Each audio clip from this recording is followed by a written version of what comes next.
What's going on, guys? Welcome back to 100% Chelsea and welcome back to the final episode of player ratings for this season. It is Chelsea 4, Arsenal 1 in the Europa League final. Turns out it was a lot easier than we expected to be. I'm a lot calmer than I was on my fan cam. I had a couple of things I need to get off my chest, but let's go straight into player ratings for the last time.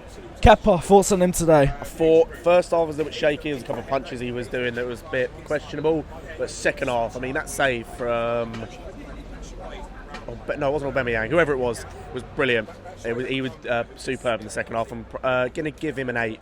I think from just based on the second half, he was absolutely superb. Saved us a couple of times, certainly. Same with another person we're going to get onto. But yeah, he was absolutely brilliant. All right, let's move on to right back. Let's move on to the captain, Azpilicueta. Now, great performance from him today. What was your thoughts? I think going forward was kind of non-existent, but I don't expect that for him. I know that's how Sarri likes to play. Exactly.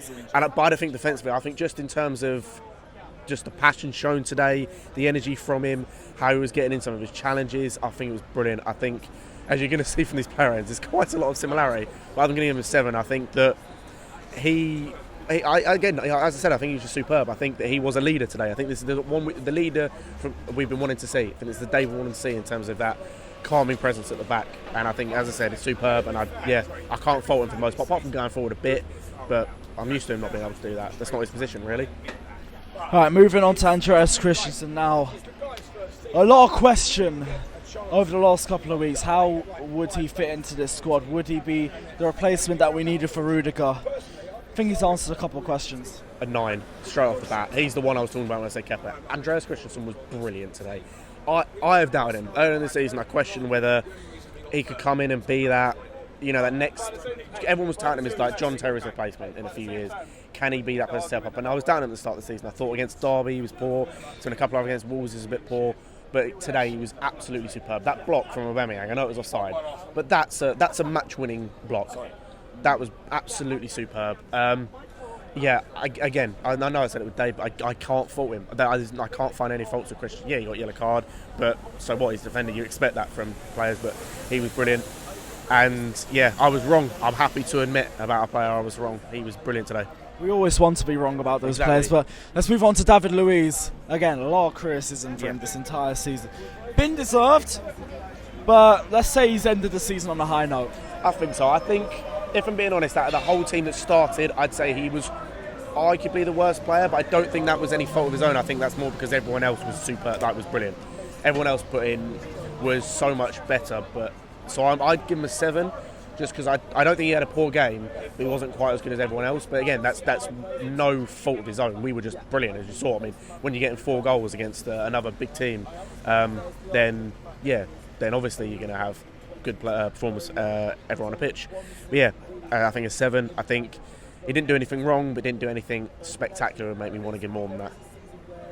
Right, let's move on to the left back, Emerson. Now, started the Europa League final. I think that after all the questions over this season about Alonso and Emerson, I think that finally answers it. Emerson's our starting left back. Great performance again from him today. It was a great performance by a lot of players. I think, again, similar to Kepa, start of the game, the first half, a little bit shaky at times, looked like Maitland-Niles maybe getting the better of him. There was one chance he had where he just breezed past so easy. I was thinking, is this going to be what we're going to be seeing in the second half? But no, second half completely changed. As I said, I said in my review, Sarri said something at half-time to them. Sarri said something to them because they came out a completely different animal. And Emerson was brilliant. The cross, or the chip ball forward for Giroud's goal was brilliant. He was getting up down that left-hand side. He was causing Maitland-Niles problems. He was causing Socrates problems. And I'm going to give him an 8, I think. I think based on the assist and based on everything in the second half, I'm going to give him an 8. Right, let's move on to Jorginho. Now, I thought he had a great performance today, and it was especially emphasised in that first half, because first half, a lot of players weren't at the same level that they were in the second half. Jorginho was the one saving us. Exactly, I couldn't agree more. I think him and Kante, probably in the first half, are the only two who could say they had a really good first half. I think that Jorginho was perfect for the role he's meant to play today. I think I said in my review again, this was the perfect sort of example of Sarri ball we want to see this season. And I think that he was perfect. I think I'm going to give him an 8. He was brilliant. He was absolutely fantastic. Kept the ball well. Distribution was brilliant. He was drawing in fouls from players. And when Torreira's having to go off, and Guendouzi's having to come on because they can't handle in the midfield. Kind of says it all. I swear he was meant to be better than Kante as well. Speaking of Kante, thoughts on his performance today? Bearing in mind, apparently, Remember he was injured. I was going to say, bearing in mind he's meant to be 50-50, wasn't meant to be fully fit. We were thinking probably he was going to get 45 minutes. That was about it, maybe 60 at a push. He was absolutely superb. I feel like the injury made him a bit more composed, like he was a bit smarter on the ball. I was going to say that, either that or Chelsea have managed to do a madness in terms of with their leaks, in quotation marks. Yeah, I'm going to give him a 9, I think. Obviously, I don't think he was quite there to get a 10. I think only one player was. But yeah, I think he was absolutely brilliant. I think, bearing in mind, as I said, 50%, supposedly, he dominated that midfield. Let's move on to Mateo Kovacic. First half, a couple of mistakes. Yeah. Second half, as the team got better, he got better as well. I agree. I think that, again, similar to David Luiz, he didn't do anything wrong, so, like, apart from, as I said, a couple of mistakes, but he didn't really do anything really bad. He just didn't perform as well as the other players around him. So I give him a 7. I think that, again, there was a couple of times actually where he held the ball on. We've seen this before, but on a bigger stage, in a game like this, you notice it a bit more and against better opposition. And there were a couple of times where you thought he'd lose the ball and he'd keep it away from Torreira, from Xhaka, from Maitland-Niles, from other players. And I thought, exactly. And it's just stuff like that really helps break away from the midfield, break out from defence and go on the counter-attack and go and score the goals that we did. But yeah, I'm giving him a 7. Right, let's move on to the attack now. Eden Hazard, creativity always goes through him. Last game, again, slow first half, but he got that goal. That's his last goal. He's done a lot for us in the last 7 years. Let's hope it isn't, but potentially the last performance of Eden Hazard. How do you think he fared? 10. I think he's the one I was mentioning, only 10. I think man of the match, deservedly. The only downside, so to speak, about his game was he didn't get a hat-trick. It's the only downside. But yeah, apart from that, it was brilliant. I think, as I said, first half wasn't really out there, but I don't think we were mostly as a team really there. I think it was more of a feeling out Arsenal, seeing how they were going to play. But yeah, apart from that, I think that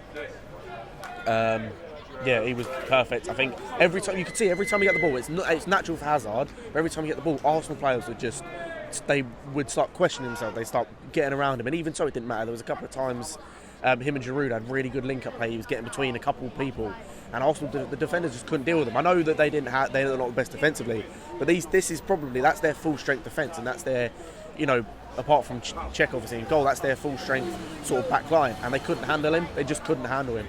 And I think the penalty was taken brilliantly, and the second goal, the ball from Giroud, I just want to shout out, that was really good. But yeah, perfect game, I think, for the most part. And I think, yeah, 10. I'm sad to see him go. Right, speaking of Olivier Giroud, let's go straight on to him. Arsenal boy, he got the first goal for us today. I think that's the end of that question of allegiance, isn't it? I think it is. You could see part of him wanted to celebrate, but then the other half of him was like, I can't celebrate, I can't. Yeah, that bit of respect, I will give that. But I think that in the first half he was a bit, not shaky, but you could see it wasn't quite working for him. There was a couple of good touches he had, but then there was a couple of times he went to go and have a good touch. There was one, I think he went to touch off his heel and it just bobbled a bit wrong and went out for a goal kick. And you could see he wanted to do something, he wanted to make something happen. And as I said, as we talked about, the first goal, the ball in from Emerson was brilliant, but that header, to get the power on that right into the bottom corner, I think was brilliant. I'm going to give him 9. I think, again, as I mentioned, the assist, that wasn't talked about as much. I think it probably should have been. That was brilliant. To take the two players out like he did, to find Hazard was brilliant. I think if that was anyone else, like if that was a Hazard, if that was someone of a better quality like a Dybala or a Messi or Ronaldo, I think that'd be talked about more. And I think it was brilliant today. 9. Last player, Pedro, thoughts on him? I'm glad he started instead of Willian. I know he was 50-50 again, supposedly. I don't know how true that was. But, yeah, I think that he definitely deserves to start with Pedro. I think you could see what he brought defensively a bit in the first half more than in the second half. There wasn't as needed as much in the second half, apart from the last 10 minutes or so. But, yeah, I think the goal was taken really well. I thought for a minute when he shot, he'd scuffed it a little bit. But I'm going to give him an 8. I think that his game today was brilliant, particularly transitioning from defence to attack. Right, let's roll through the substitutes quickly. Zappacosta. I'm just giving him a 5. He was on for 5 minutes. Didn't really do a lot. It was defensively solid. I mean, actually, I'll give him a 6. It's defensively solid. Didn't really do anything. Fuck it, we won a Yeah, I trophy. was Everyone saying. can get a +1, innit? Willian. Again, a 6, only because he had a couple chances I think he could have done a little bit better with. There was one, I think Czech made a good save. There was another one he probably could have shot, but I think it might have led to one of the goals, so I'm not entirely sure. But yeah, I think that he was a bit unlucky, but I'm going to give him a 6. And the last player, Barkley. Again, a 6, only because he was a bit invisible in comparison to Kovacic, whereas Kovacic was very good defensively, and you could see that, and he could taking the ball out of the defensive attack. Barkley was decent in the midfield. He did a job, but it wasn't as good. I don't think he was quite as, you didn't see him as much. Right, well, this has been your player ratings for... Fans and sorry. Right. First off, we can't really say much about the fans. We weren't in yeah. Baku. And when it comes to fans in the pub, 10. No, That was fucking insane. it was a 10, but we're not going to say too much. All I'm going to tell you, man, is wait for the matchday vlog to come out. Maurizio Sarri, his first trophy. So you, man, can shut the fuck up for starters. Maurizio Sarri's first trophy. Thoughts on him? Brilliant. As I said, he said something at half time. Whatever he says, Cardiff, doesn't matter what's been said. Who else that we can say? Liverpool, all this shit where we've conceded after, it doesn't matter. Whatever he said at half time in this game has made up for that entire everything. I think that I've doubted him in the past. I've said sorry out at points, and I'm happy to admit again. This is another point. I'm happy to admit I was wrong. I'm happy to admit I was wrong. I think he definitely deserves next season without a shadow of a doubt. All these reports that saying about the Juve thing, that saying that apparently he was going to get sacked after this game regardless of result. Fuck that. He deserves to say, and I'm going to give him a 9. I'm hesitant 9 or 10. I'm going to give him a 9. I think brilliant today. I think absolutely fantastic. Right, well, for the last time, this has been your player ratings for 100% Chelsea. Chelsea, yeah, again, just beating Arsenal 4-1 in the Europa League final. European trophies have come back to Stamford Bridge for one more season, and we will see you guys in the Super Cup next season. But again, don't forget to like and subscribe to 100% Chelsea. All social media links down in the description below. Don't forget to check out his socials, Scotty P123, right? Scotty Page 132. Scotty Page 132. Don't forget to check out Carefree Lewis G as well. Check out Jordan because he's just here anyway. Check out everyone who's been on Check out everyone who's been on our fan camp this season. Check out all the content that we've done, because it is going to be a long summer. Transfer ban might still be about, but there will still be plenty of content for you guys over the summer. It's been great to be behind this mic for you guys for another season, and we will see you in August. For the last time, up the Chelsea.